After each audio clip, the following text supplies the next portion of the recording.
Welcome to Kenton Teaches. Enjoy the video. In this video, I will explain how to make chicken nuggets with canned chicken. First, ensure your canned chicken is well drained to prevent soggy nuggets. A 5-ounce can is ideal for a good batch.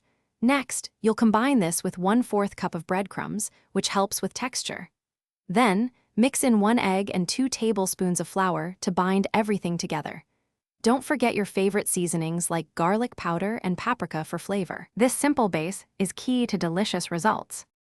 Once all your ingredients are in the bowl, mix them thoroughly until everything is evenly distributed. You want a consistent texture before shaping. Now, it's time to form your nuggets.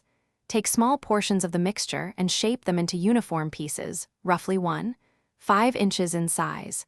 Consistency in size ensures they cook evenly, giving you perfectly golden nuggets every time.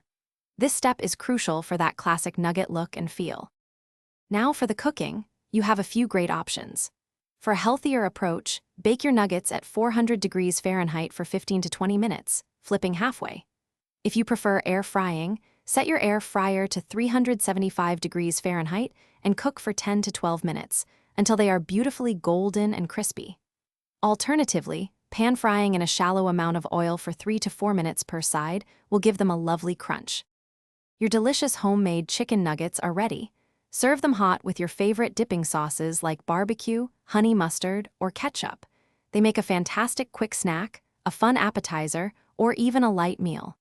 These nuggets are a testament to how versatile canned chicken can be.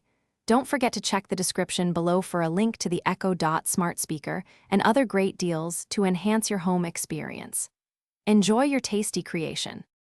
Thanks for watching. Please subscribe if this video was helpful.